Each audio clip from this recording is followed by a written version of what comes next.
screen. Just give me a second here, get everything prepared. Welcome, welcome, welcome to TEDxRuakura Salon, Fireside Chat. My name's Chris Hanlon. Glad to be here, glad to see you all. Hope everybody's doing well. As you may have realized, we call this a Fireside Chat. It's sort of a BYO fire deal, so hopefully you've got yourself warm and toasty next to a roaring fire. Let me just check, because I have no technical support today. We're just going to make sure that this is actually working right. Yes, it is. Fantastic. Okay, so as I said, this is the Fireside Chat. So before we get started with our interviews, I'm going to explain a little bit about what the TEDx is all about, TEDx Salon.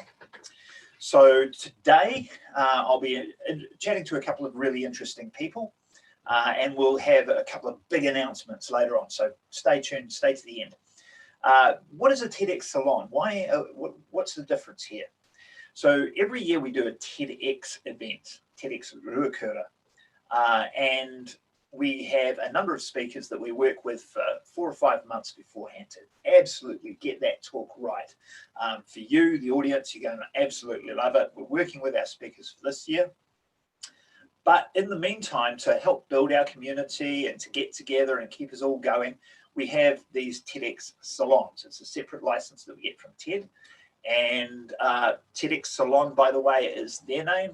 It's not our name. That's what they call them.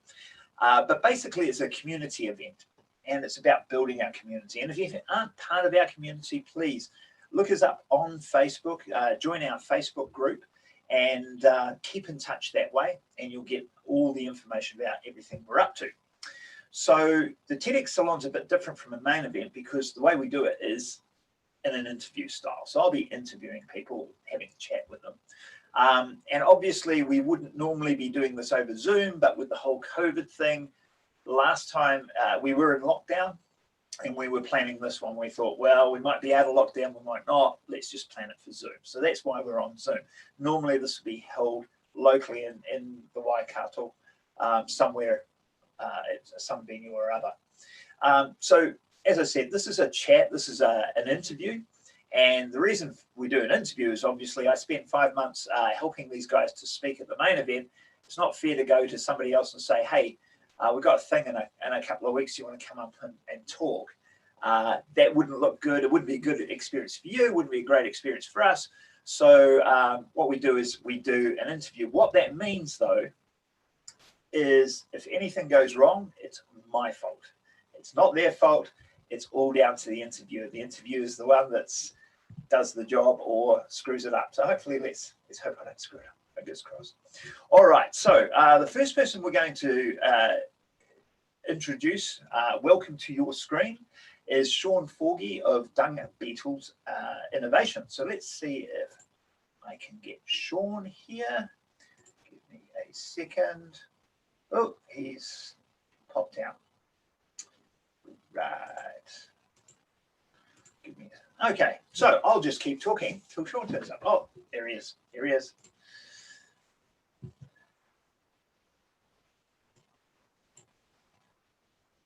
Technology. Shaun, you're there. Hello, how are you? Good, good, good. Right, good to see you. And how are you doing? Oh, I love the fish. Is that better? Oh, that's probably better. Excellent. So I'm going to ask you a question. I didn't prep you for this. I'm going to ask you a different question that I wasn't going to ask you before. But how did you get into dung beetles? How did you get there? What's that about? I was always fascinated in snakes, actually, but they didn't have any in this country. And so I thought, well, I need something else more interesting. And it just so happens when I was a summer student at the DSIR, a dung beetle popped up out of a pile of poo. And I thought, that's amazing. I've heard about it. And this is the first time I saw it, and it converted me right at that moment. Okay. I was going to say, holy crap. I think that's pretty... I was going to holy crap. It really was. It was almost like an epiphany. It was amazing seeing it. Okay, so for our audience, and obviously I met you a year ago at Field Days, I think. That's right. Yes. So I have a little bit of an idea, but for the audience, why dung beetles? What's the point? Why dung beetles innovation? What's that? The whole point is about improving sustainability or self-sustainability on pastures, really. And you think you've brought livestock to New Zealand, you've brought all the exotic grasses, you've created a pastoral ecosystem, but you didn't bring in the key mechanisms to actually complete that whole recycle process to deal with the manure produced by the animals. And so really, I think the end result is you need beetles in here to complete that cycle of self-sustainability on a pastoral environment. And that was where my main task was. We needed to bring them into the country because New Zealand is the last country in the world to actually introduce dung beetles. Oh, really? Okay. Which is pretty sad in one way. Well, okay. All right. Well, I wasn't going to go there that quickly, but let's go there because you mentioned it. Introducing them into New Zealand, doesn't that sound a bit, you know, we introduced possums and we introduced rats and we introduced a lot of things that weren't so good. Yeah, that's right. And that how you say it is how you would typically have a response from someone in the general public would say, look, it's just another unwanted organism. We've introduced so many things that have gone wrong, and you're exactly right. But we have this thing called the Environmental Protection Authority assigned to dealing with new organisms and chemicals in this country. It's part of the HASNO Act, as a result of things that have gone wrong in the past. And so you have to go through that for any new organism. And if it's deemed not safe, then it's not going to get that permission to come to this country now. And it's based on things that went wrong in the past. How rigorous is that process for you? It's perhaps the most rigorous process in the world now because New Zealand's the leading country in the world for introducing biological control agents to control things other than using chemicals. So we have a very fastidious risks, costs, and benefits profile and a full nationwide iwi consultation when you want to bring anything into this country. You've got to go through this massive process. Wow. Yeah, it's quite huge to make sure it does what it does and doesn't go off and go and do something else, which tends to have happened in the past with largely accidentally introduced things. Because did you say earlier when we were chatting that there's native dung beetles? Yeah, that's right. Yeah, so New Zealand, like virtually every other country in the world, has its own suite of native dung beetles, but they're all confined to native forest bush habitats, with pretty much zero transition into these modified open pastoral habitats. And so we have them, but not in the grassland habitat that we've created. It's not viable to grab them. No. It was one of the questions, but one of the first ones was, well, we've got native dung beetles, what's wrong with them? And it turns out they've been so well keyed into a closed canopy forest environment that you have this thing, it's habitat specificity, really. They've evolved for millions of years in that. There's no way in heck you're going to suddenly just go into a completely different habitat. It just doesn't work. And it's very, it's like transitioning very regimented. Rugby union to rugby league. Just don't. Absolutely.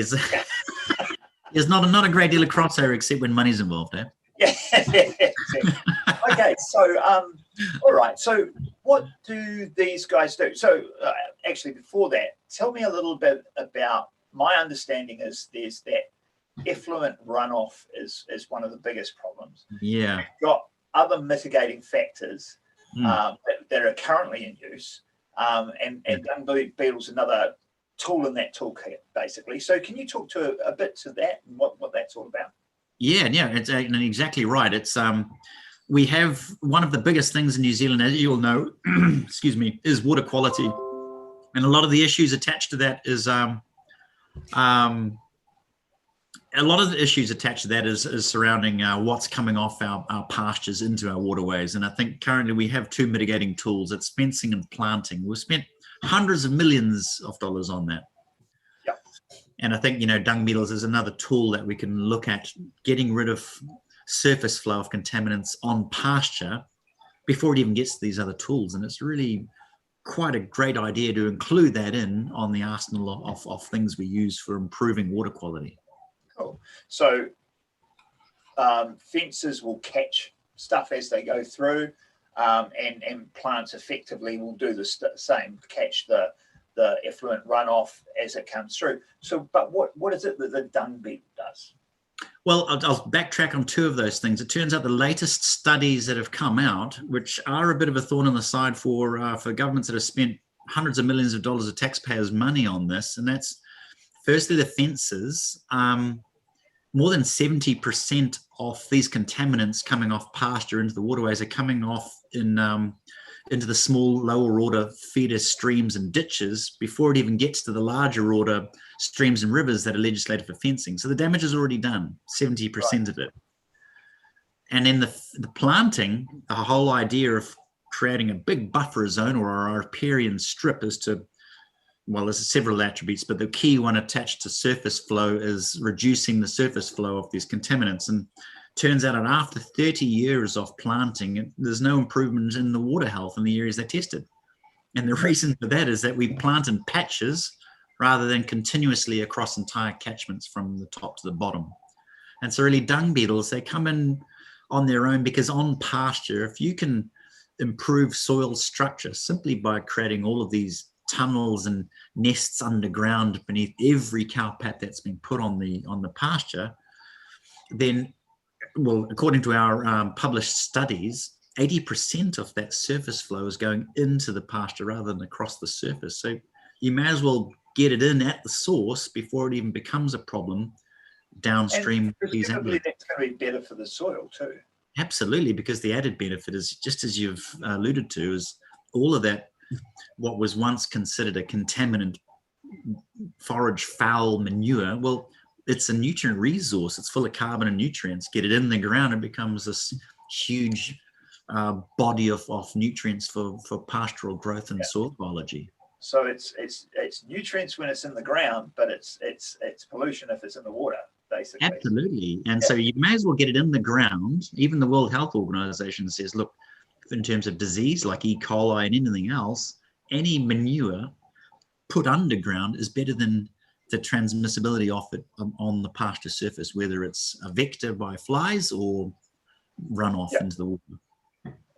And so to get to the brass tacks of it, what does the dung beetle do? How does that life cycle work? What do they do? Yeah, so effectively, when manure is voided or passed out of an animal, whether it's a cow or a sheep or a goat or a horse, hits the ground, it releases these chemical volatiles that are certain fragrances, so to speak, that are attractive to open grassland dung beetles for grazing herbivorous mammals. And so those beetles will fly straight to that freshly voided manure, and they'll sit about. They fly. Yes. So I just assumed they crawled. That's new. I didn't realize they fly. Okay, sorry. Well, look, so a basic statistic would be that of about the 5,000 to 7,000 types of dung beetles in the world, that's more than all the known mammals in the world, by the way, but of the 5,000 to 7,000 types, probably 90% of them are not the rolling flightless types. Most of them fly, and most of them just go straight to a pile of poo and bury it straight under the pasture surface. And I guess when we're saying what do, well, they use that poo as a food resource for nesting in, and so they take shovel loads of it really underground down to a meter in friable soils, and they deposit dung balls or sausages and they lay eggs in it, and then that's utilized by their developing young, which in turn turn into new beetles and burrow to the surface and take off and repeat the process. So I guess what's left behind, which is pretty much 2/3 of every dung ball or sausage in the ground, is left behind for your soil biota and grass roots and forage roots. And so there's all this organic nutrients left behind in those balls that were put down for nesting by the dung beetles. Right. It's amazing, eh? So it's this huge resource sitting in the ground now, and you've got an effective soil horizon down to, as I say, about 1 meter in friable soils, and typical working horizon in compacted heavy soils is about 45 to 65 centimeters. So it's quite a huge improvement in soil health to that depth. And I imagine, that whole, for want of a better word, aeration in terms of making tunnels into the soil is all good for the soil, as well as putting down there. So where does Dung Beetle's innovations come in? What do you guys do exactly? You introduce these to farmers? Yes, absolutely. So we were founded in 2014. So we're a shareholder-driven company with the whole mandate of supplying dung beetles en masse to farmers and regional and central government to utilize these beetles to help improve water quality and pastoral health and productivity. So we have a mass rearing facility here up in the northwest of Auckland at Whenuapai. Right. It's currently the world's biggest mass rearing facility for dung beetles. And we just produce them en masse to farmers and councils and government. I know this is going to be a stupid number. How many dung beetles do you have, roughly? I think the overwintering stocks we've got now are in the tens and tens of thousands. And so when they emerge out from wintertime, they're going to turn into hundreds of thousands. And so we quickly get overrun with these beetles if we don't skim off the colonies and send them off to people. Yeah. And how does that work? How do you place them?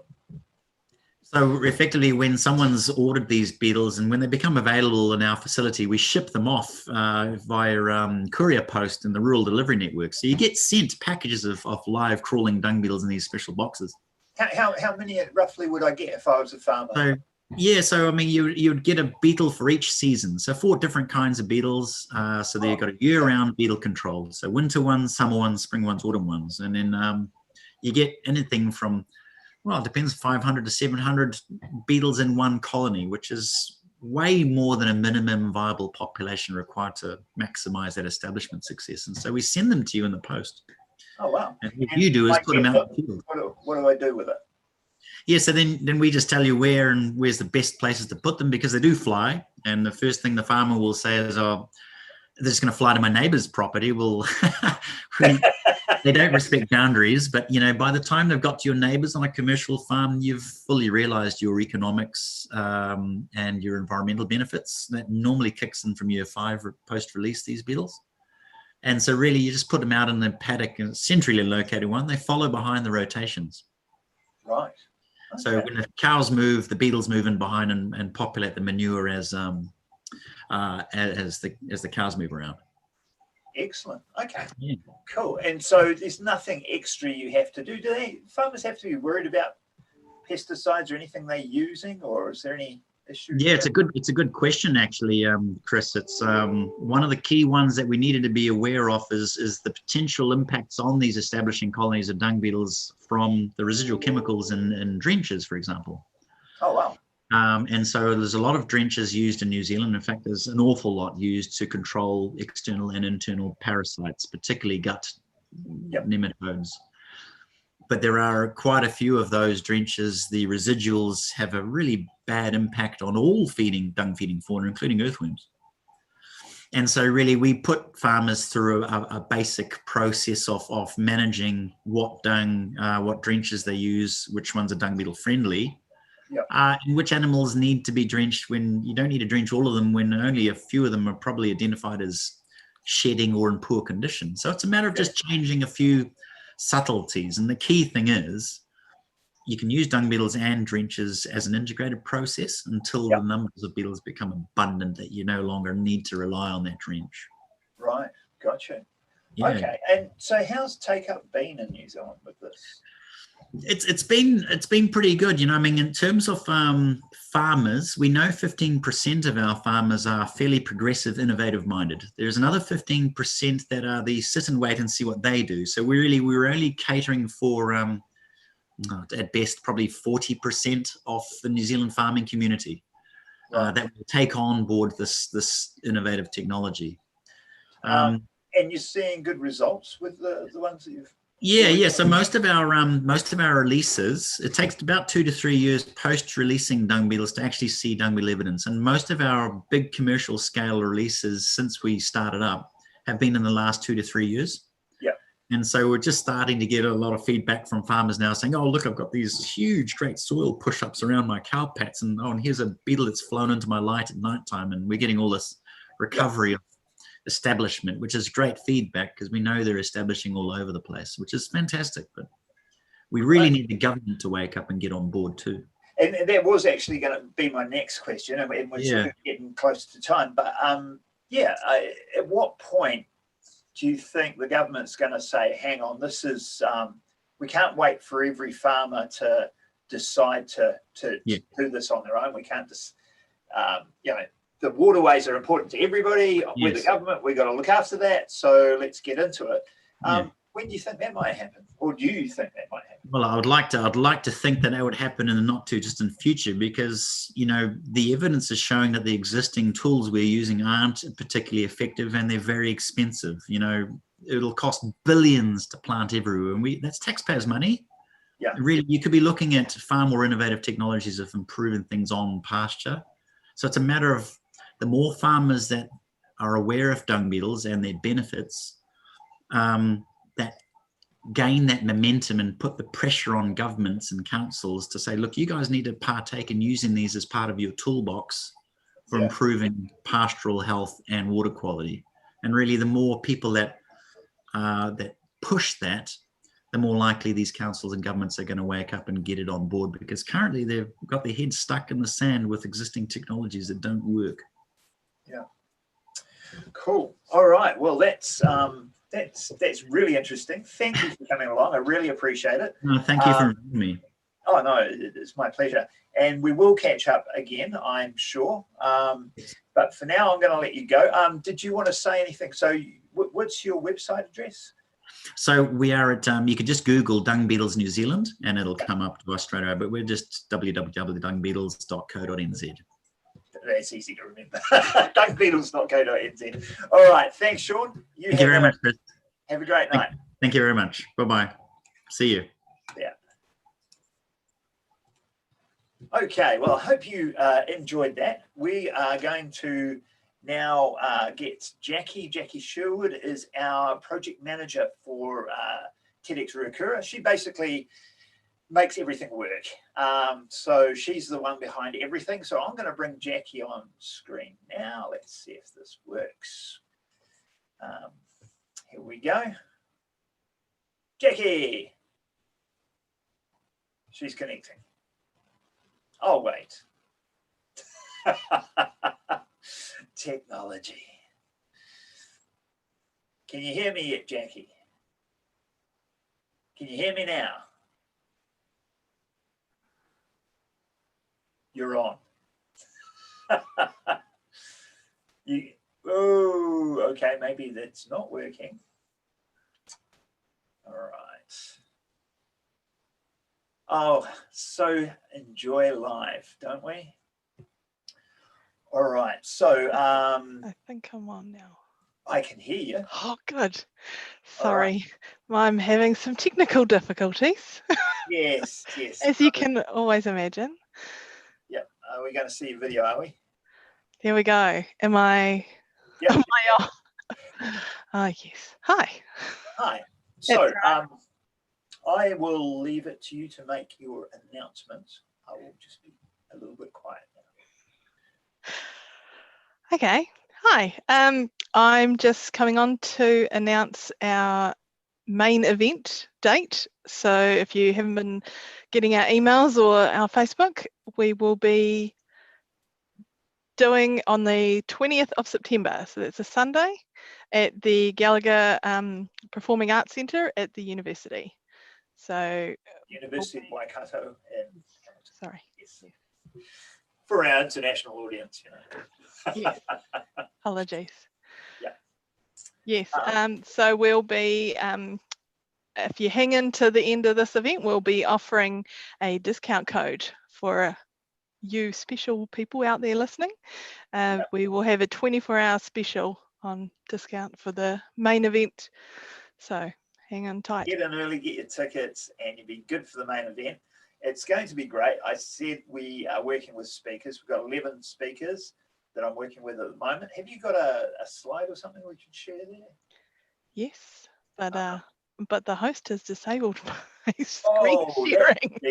I've been trying, and that's why I've been trying to. Sorry. Okay. All right.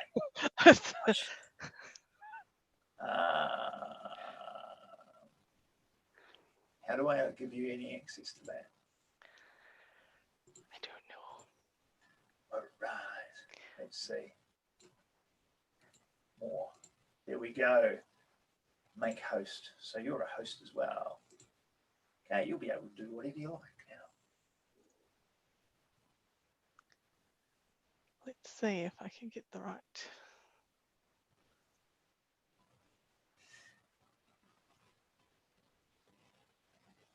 Nope. Woohoo! Looking good. So I'm not sure which screen is shared now. Well, we've got the divide. Oh, good. It's the right one. Yep. Excellent. Yes, so that is the other part of the announcement. So we have the theme of the divide. So this is a nice, vague yet not vague. So we're thinking about it as fundamentally we're all the same, yet at the same time we're also different. So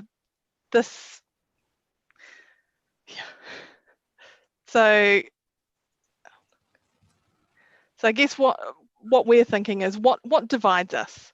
What are our differences, and how different are they really? So are the differences real or are they imaginary? And just because we're divided doesn't mean that we're not actually united. Yeah. So divided could be diversity as opposed to being divided. Cool. Yeah. So we think with us being based in the Waikato in New Zealand, Hamilton is urban, yet we still encompass rural. So we are divided, yet we are still together. Yeah, cool. And do you have a list of the speakers there we can share? Yes, I do. There we go. So I'm not going to go through all of these people here. Well, I can read them out real quick. Adele Wairua, we've got Nick Turner, Jonathan Nabbs, Rosalie Norton, Stu Muir, Amber Taylor, Nakora Naropo, James Hutchinson, Andre Prasinos, Eugenia Nikiforou, and Jess Stewart. So those are our speakers that we're working with at the moment. And if they do a good job, they'll turn up on the day. They're all doing really well, actually. Very pleased, and I'm excited for you guys all to see them when they're done. But yeah, we've still got a couple of months' work to do on that. So yes, right, okay. Thanks for that, Jackie. No problem. What I'll do is I'll get you to bounce off, and I'm going to get our next speaker in. So thank you. Thanks. And we'll see you at the end for this discount code. All right. Cool. So yes, the divide. It's going to be really interesting. We've got a really good range of speakers, a range of topics. If you've been to TEDxRuakura in the past, you'll know that's what we pride ourselves on. We've got, I think we do a very good job with the curation and preparation of the speakers. So I'm really excited to share this year's speaker batch with you guys. But for now, what we're going to do is we're going to welcome back Thomas Nabbs. And when I say welcome back, he spoke in 2018 on the importance of sport in New Zealand. And Thomas was the founder of the Waterboy. So we're going to talk to Thomas a little bit and go through how that's changed over the last couple of years. So let me bring Thomas in now. And yes, and so, oh, that was quick. How you going, Thomas? I'm fantastic, Chris. How are you? Good, good, good. So what I want to start with, for those that don't know, can you give us a quick rundown of what the Waterboy is, or at least what it was in 2018 when you spoke? Sure. So it's still very similar. We've just grown and expanded, but the Waterboy is a charity, and we work to break down barriers to give Kiwis opportunities to participate in sport, with the vision and the belief that every Kiwi should have the opportunity to participate in sport if they want to. And that's because sport gives us physical and mental health benefits, leadership skills, social skills, interpersonal skills. And anyone who has heard me talk about the Waterboy before has heard this so many times, but I don't apologize for that, because I am really passionate about it, and I also do think it's really key to drum home that message. But I've spent 6 months in TED Talk preparation talking to Chris about this. He's saying, oh yeah. Yeah, and so if you haven't, if you're at home now, you haven't seen this talk, just Google it, or go to our, you're on the TEDxRuakura live page, you can go to our previous speakers, and Thomas's talk will be there. It's well worth the watch. So, but after we finish today, check that out.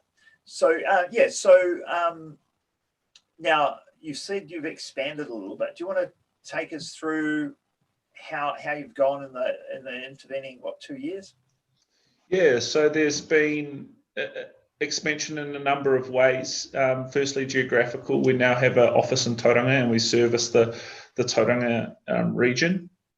We'll be over in Tauranga tomorrow running one of our Dabble Days, which is an expanded initiative. So back in 2018, we were very much a sponsor business or individual sponsoring individuals or groups to participate in sport. And now that was unapologetically what I'll call a sniper. So we were taking less people but giving them more depth of support, which I think was the right way to start the organisation when we started in 2015.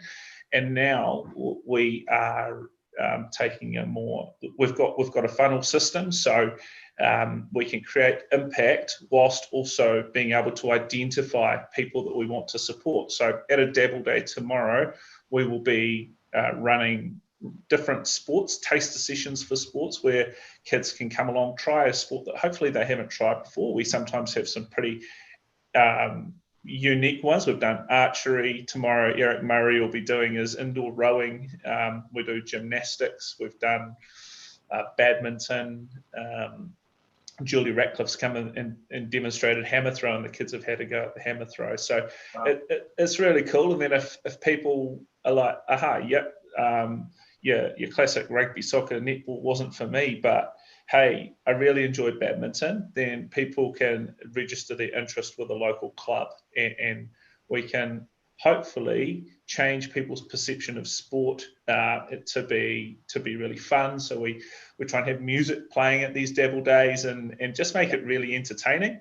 And then if they do want to sign on, they can do so then and there, and that's impact in itself. But then if we call them back 3 or 4 days later and they've lost interest, or they're having problems, and we feel as though there might be a barrier to participating, be it financial or otherwise, we can look to roll our sleeves up and give them the support that we've done so well for those first initial years. So that's casting the net a little bit wider, and yeah, impacting more people. We also have a program we call an initiative we call the Gear Drive, and that's been hugely supported by Winger Motors in Hamilton, but also by other partners like the Chiefs and the Magic and the Waikato Rugby Union. And that we just collect typically used some new sports gear that people donate, and we've got an office just down there that just sits full of sports gear. And if people can, if they want to be doing sport, but they don't have, their kids are going to be missing out this season because they can't afford it. Food, shelter, and heating's tight, and you might be on a one income. You might be on 2 incomes, but you just got lots of limiters, and sport's just an unachievable luxury at the moment. That sucks. So come up to the Waterboy office, grab whatever sports gear you need. If you do need further support, we will we'll look to support you through that again, through that identification process. So it's a really cool funnel. We've really expanded some of our offerings with the Waterboy, and then we've also gone out and expanded into Taku Wairua, which is a personal development program altogether, where it's a whole new brand. So it isn't on the Waterboy's website. It's takuwairua.co.nz, and it's Taku Wairua by the Waterboy. And that was born from the idea through talking with yourself, actually, that look, we're not looking to make champions. We are looking to make stronger people through sport. And it's some of the benefits that, if you hear me talk enough, that you'll hear. It's the intangibles of sport. It's not necessarily about the winning and losing, although that's important too. You need to learn how to win and learn how to lose. And when you're on the sports field, absolutely should always be trying to win, I believe. But there are lessons within that as well. And through taking people to sport, I started to, I suppose, subconsciously mentor these kids and ask them, hey, ask them about their identity. What's your whakapapa, and who do you whakapapa back to, or where do you whakapapa back to, and some of their pepeha. And for those who are less in touch with the Māori element of that, that's just talking about family ancestry and perhaps spiritual connection, or just connection to the land, and where do you call home, and all of this, and a lot of these kids, and this is whether they're from Māori heritage or otherwise, I don't know. And then so we started talking through that, and started talking through like some of the goals, and I was thinking, gee, this is really important. I believe it's really important. I have the luxury of having that support through both of my nanas, and particularly when I was growing up, and it was something that a lot of the kids didn't know, through no fault of their own, just through the environment, through the conversations that were had or weren't had with them throughout their lives. And so we started to explore some of that, to explore some self-reflection questions. What are you good at? What are your natural gifts and abilities? And what hardships have you overcome? And what have you learned from those things? How do you want to be known by your friends and family? And what does success look like to you in the future? What values do you hold or want to hold? And so we'll start like bringing some of those subconscious things to the fore. And then we just turned it into a program, mate. So now it's actually through the likes, through some support. It's always been in a handbook which we've used, but over lockdown there was an emergency fund went out, and Trust Waikato got a hold of our initiative and said, hey, actually this would be really good if it was online, because right now people probably need this Taku Wairua program more than ever. And we need to digitize it. And so that was really cool of them to jump behind us. And Wow. Yeah, and so now you can go online and work through some of the sessions, and we're getting amazing results from it. Is it all very much kid-based? Because that sounds really useful for any age, really. Yeah, it is. It absolutely is. Our trustee is targeted toward kids, and well, I say kids, youth, and our work and our focus is, yet it's so applicable to everyone. Goal setting is not age relevant. Self-reflection is not age relevant, and it's a free resource for people to go and utilize. And it's been initially put together on my own intuition with the help of some life coaches and people who've done sort of psychology degrees, but then it's been really come in and I suppose validated and legitimised by David Galbraith, who's now a trustee of Waterboy and who's been a psychologist for 20 years working with criminals and trying to get them into a better headspace, but also the other end of the spectrum with Olympic athletes and high performance executives and people really trying to achieve, and some amazing personnel. What's the majority of the age group? Like, where's the bulk median age, I guess, if you call it that, the most age that are going through that? What sort of age group? Definitely teenagers. We have through our relationships with Taku, with the Waterboy, and enabling people to participate in sport through sponsors, we're now tapping those sponsors on the shoulder and saying, hey, we've had these kids who have been doing sport with our support for 3 years, and they're doing Taku Wairua. So not only are they doing sport and getting all of those benefits, they're also volunteering in their community. They're also researching their pepeha and whakapapa. They're researching all these self-reflection questions and setting goals. And we've got these kids from pretty disadvantaged backgrounds is doing all of this cool stuff. Is that not something that you'd like to support and get behind? And businesses are saying absolutely. So this week alone, I'm anticipating hearing back today that one boy's just got an apprenticeship out in Cambridge doing some roofing, and they've also told us, yep, we're pretty keen to take, if you got more of where he came from, send them our way, and we absolutely do. So it's really a community led and supported initiative. Absolutely, yeah. Any charity is. A charity can't just run by itself. I fully believe that the whole community owns any charity, and its strength is only as strong as the community jump behind it. That's the same with Waterboy, it's the same with anything. But to answer your question about who does the Taku Wairua stuff, we have a high uptake in youth, especially because they're seeing some pretty cool results around us getting them apprenticeships at the moment. Definitely helps that apprenticeships have become a lot cheaper for businesses with the government. But our recipe of people who are volunteering, playing sport, and working on themselves is a real winner for, and throw in there that they came from disadvantaged backgrounds, because and they get a awesome character. Well, depending on who they are, they get normally a pretty good character reference from myself and our team, and that's seen as a massive plus, because we've got a sponsorship relationship with these sponsors. We're not going to be sending them people who are going to let them down. Yeah, and so if they're often if they're from a disadvantaged background and doing all this work on themselves, they're obviously they're hungry to get somewhere and do something and change their circumstances. So that's great. And if I'm an employer, obviously, who am I going to pick? Somebody who's putting all this effort into themselves and trying to be better. I mean, all day long, that's what you want to pick. I've always said you hire for attitude, not skill, because you can teach the skill, right? And if you're showing that these people are willing to go out and learn and do this sort of skill uptake on their own, then yeah, absolutely, that's a no-brainer. So I want to change tack a little bit. Oh, is there anything else you wanted to add around those programs?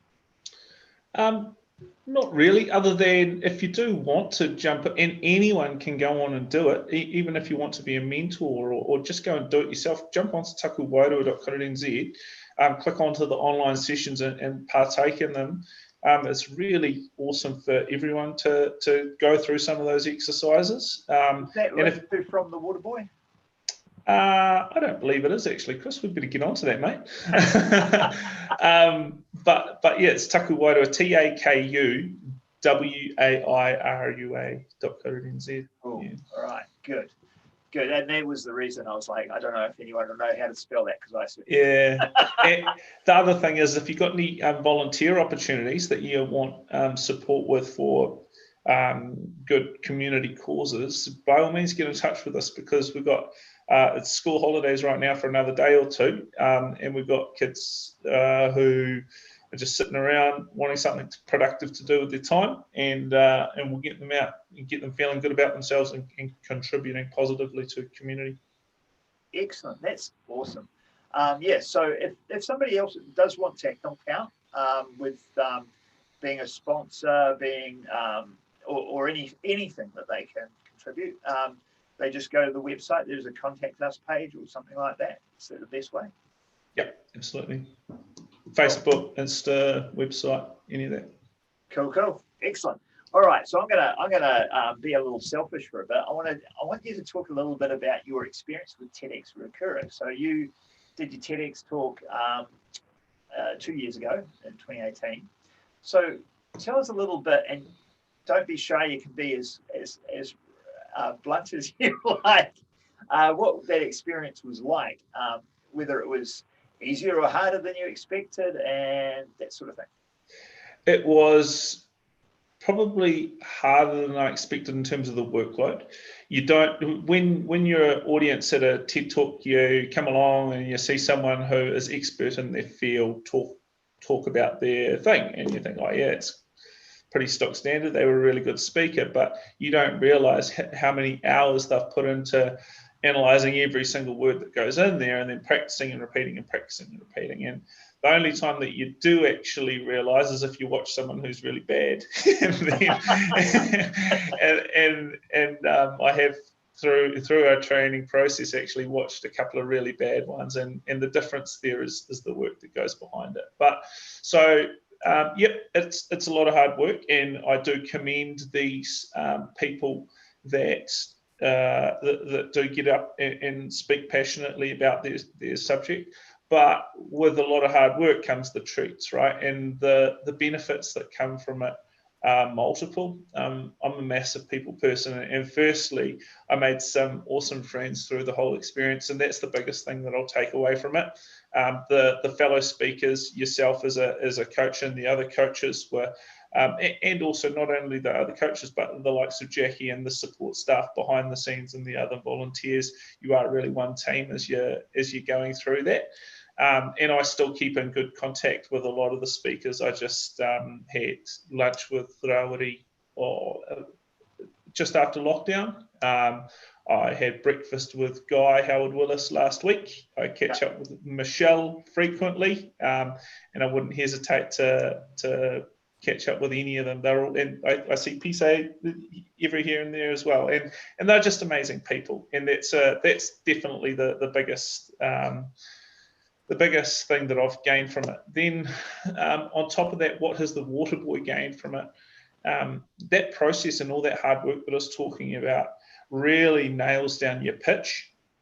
And so when you were smiling as I was rambling off the thing that I just ramble off in my head, I can say that word for word in my sleep, quite literally, and people must get sick of me if they've seen me speak more than twice, because I'll just say word for word, and that's really good because it comes from TEDx, and I found the way that I learn was to put it on my iPod, and I used to go for walks at night, just up and down Victoria Street in Hamilton here, and I must look like a bit of a weirdo, and everyone, I remember everyone was sort of out clubbing, and I had my earphones in, and I was sort of walking along talking to myself, just time and time again. But that is it just comes across, and it really helps. You're just subconsciously talking, and when it comes crunch time, if there might be a big sponsorship, you may not even know, but someone, you never know who you're talking to. It might be someone who really needs the support, or it might be someone who really loves and embraces what you're doing, but you needed to communicate that well, and that helps so much, and it's led to huge opportunities. Notably, Good George have come on, and they support 50 kids a year. Who else has come on board? I think I mentioned the Chiefs and Magic are official charitable partner with them, and there's all the other stuff in terms of the values alignment and all of that. But a lot of it also comes from the legitimacy of doing a TED talk, a TEDx talk, and the coaching and the pitch and knowing your stuff. It's got a lot of benefits. Yeah. So obviously you'd recommend it to anyone that's got a message to share. Absolutely. Yeah. It's also used in conjunction best if people out there are readers and they're considering doing something like this. There's a really cool book by Daniel Priestley called Key Person of Influence, and it talks about how you can be a key person of influence in your industry.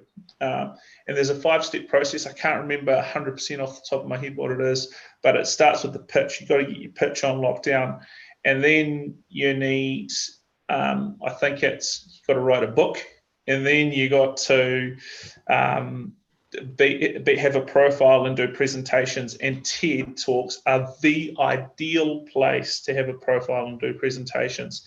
And then the last part of that is partnerships, of which I was just alluding to some of the partnerships that Waterboy and Taku Wairua have picked up as a result of as a result of that. And it's a really, firstly, it's a really cool book, and I think Daniel Priestley's a really cool author. But then it just gives, I suppose, legitimacy and script behind some, or in theory behind some of what you're doing. And a key part of any of those sort of books is actually getting out and doing it. Yeah, and I think if you're going to write a book, if that's a plan that you've got in the future, whoever you are, that process that we go through about really refining down what you're talking about and hit those points can only help you with that writing a book thing. You know what I mean? Having written a book myself in the past, I would totally approach it in a different way now. It would be a lot better next time. All right, well, I want to thank you for your time today. Really pleased to hear that the Waterboy is going from strength to strength, and in the other program, to say it again. Taku Wairua, my spirit, it translates to. Okay. Taku, Wairua. Okay, and so if anybody out there is interested in helping out, just go to the Waterboy or Taku Wairua and check it out. But otherwise, I'm looking forward to seeing you. Now, you are going to be doing MC duty this year at TEDxRuakura on the 20th of September. So he's knocked me off the stage, right? I'm out, and you and Pamela are going to do it. No, I'm not this riddle. I get to relax a little bit more this time, so that'd be great. I will see you before then anyway. And but all the best. Thank you for your time. Looking forward to it. And before I go, can I just say thanks for having me on, and also thanks to all of the community who support the Waterboy and Taku Wairua, and as I said, it's a product of the whole community. So I really appreciate it. No, our pleasure to have you here. Absolutely. Yes, all right. Thanks, Tom. Okay, so that was great catching up with Thomas again. Now, we're going to get Jacki back here to share in a second the discount and that sort of thing. But absolutely, if you're interested in speaking at a TEDxRuakura event, you can normally go to the main page and there's a nominations button. That's not there at the moment. Don't freak out about that. We're in the middle of prepping for this one. As soon as our event's over in September, that button will appear again and we'll be taking nominations for next year. It is a lot of work and it is a commitment, so do think twice before you press the go button on that. It's worth it for those that want to take that effort. All right, I'm going to get Jacki back in here in a second. We'll see if she loads a little bit quicker this time. Yep, we're getting there. Connecting to audio coming up. So, Jacki, good to hear from Thomas again, eh? Oh, it was great. Yeah, can't wait to hear more from him on the 20th of September. Yay. All right, what have you got for us? Okay, well, very exciting. You've not enabled my sharing again. Off, didn't I? All right. So, dun, dun, dun. Dun, dun, dun. So we finally got the ticketing system up and running, just in the nick of time, luckily. Yeah, this isn't held together by shoestrings and chewing gum at all. No, don't be silly. It's fine. Let's see if that's the wrong one. I can see your. You can see my slide. Yeah. Yeah. You want to hit the display button? No, I've already got it sharing, but it's doing something funny. Oh, hang on. Technology. It is sharing. Where is that?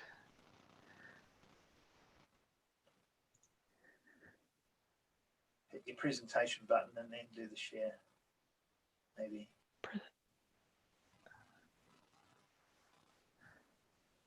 Oh, it's being a pain. There we go. Is that better? Yes. Yay. That's what I want to see. Excellent. All right, talk us through this. Okay, so we've got, if you go to TEDxRuakura.com/tickets, it will redirect you to our ticketing website, because that is a much longer URL. So,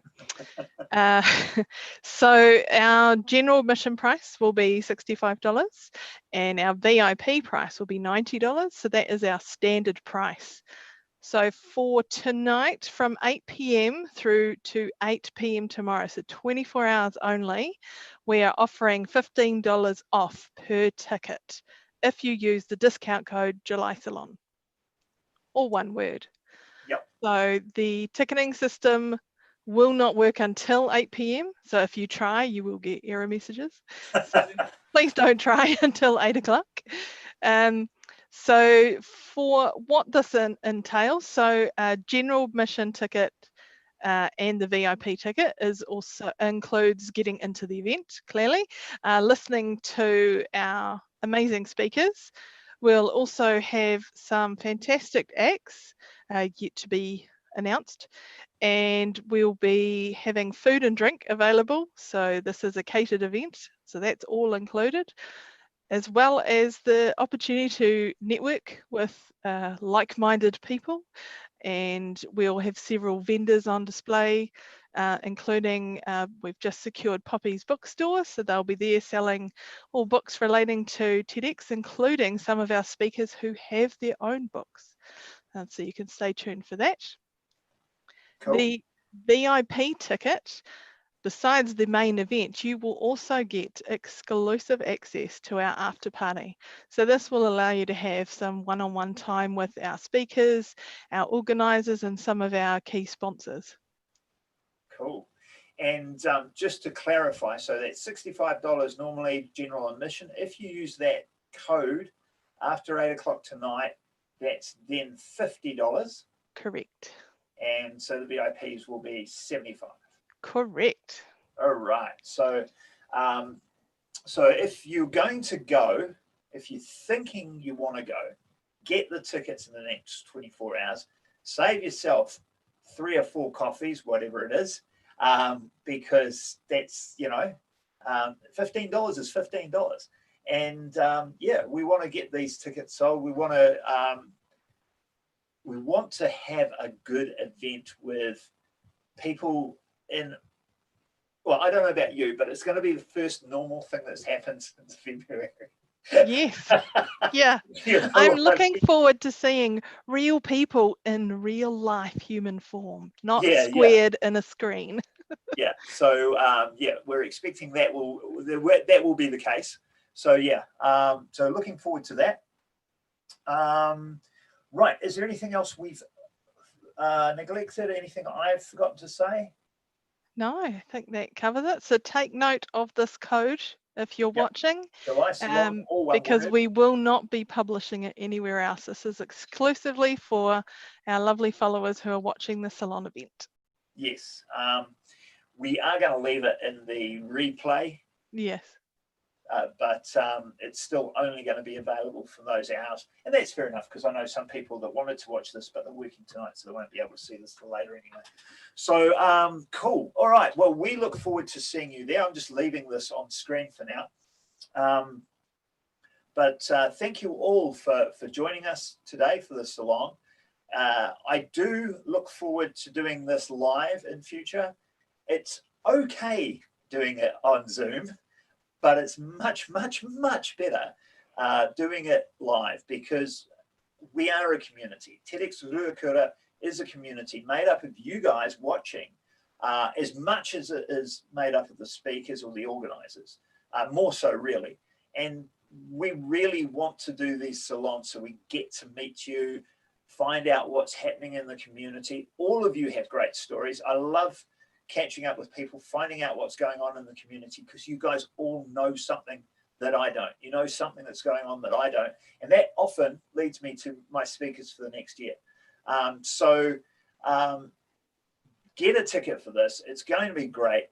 If you've never been to a live TEDx event, you'll love it. Whenever I go to a live TEDx event, I never want to know who's speaking and what they're speaking. I just trust the curators, turn up, sit down, and let them put whatever they want in front of me. I recommend that. I know not everybody likes that idea, but that's how I've always approached it, and it's got my recommendation to do that. However, we do have some great speakers. You'll be hearing more about those speakers in the next month or so, what they're talking about, a little bit like tease you with what they're talking about. We don't want to give the game away, but you'll be seeing who those speakers are. But you've only got 24 hours from 8 o'clock to get this discount, and we'd love you to get those in the bank, as it were. Get those tickets sorted out now, and we'll look forward to seeing you in September. All right, that's all from us. I am going to end this recording now, and yeah, I hope you all have a really, really good night. Thank you for joining us. Goodbye.